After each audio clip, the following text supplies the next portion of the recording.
All right, so we're here. I'm waiting on an inspection. This was once a carport, and they're converting it into a garage. And so you can see that the slab has been prepped.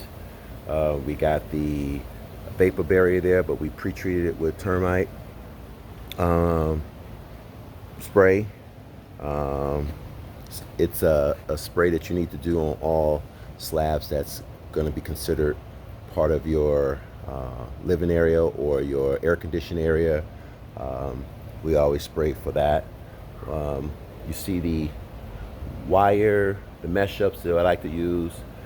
The mesh ups gives you the opportunity when you pour your concrete that the concrete get full coverage underneath the wire mesh and on top of it. You can see the dowels that's sticking up. That's where our block is going to go.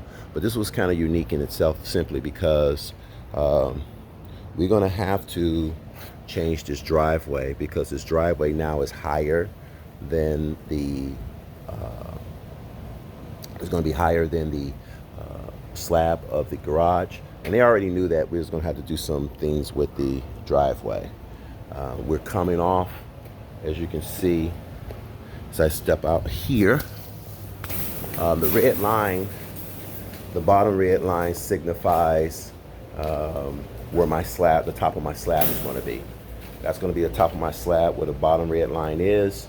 The top of the red line is where the finished floor is in the house.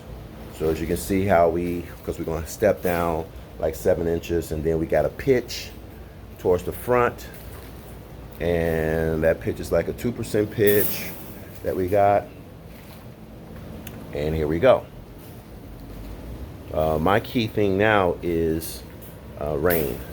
Even though this is under the existing roof, I don't want directional rain that's going to probably mess this up. Up here, we had to take off a concrete beam. Some of you guys who've been watching, this was a beam that was supporting these trusses here. We're going to clean that up a little bit more. But that beam there, and we replaced it with a steel beam, and we got it welded onto the plates there. We weld the straps on. There's some straps here that we got that we welded on.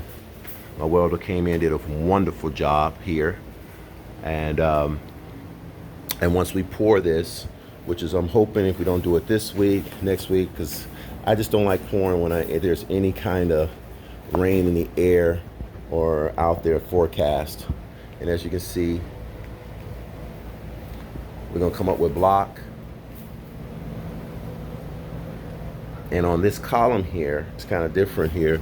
I'm going to dowel some rebar in here, and I may do a starter column on here just like I did here. As you can see, I got a starter column here, which is going into the existing house. We got rebar coming out, and we're gonna pour this. Block is gonna go in next to it. Since this wall here is existing, I'm gonna do the same thing on here. I may do even though the plans didn't really call for it, I'm gonna do it because I know that we need to do it. And then on the other side here, which we kind of did here, my guys, but we didn't put the they drilled the holes. We just didn't put the rebar in there, which is fine.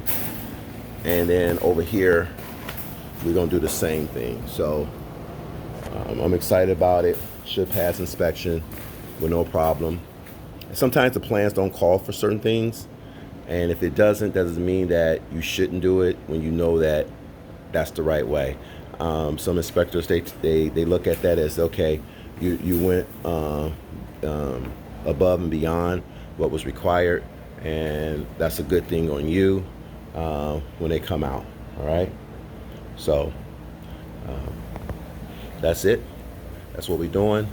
We're changing a carport, existing carport, into a 2-car garage.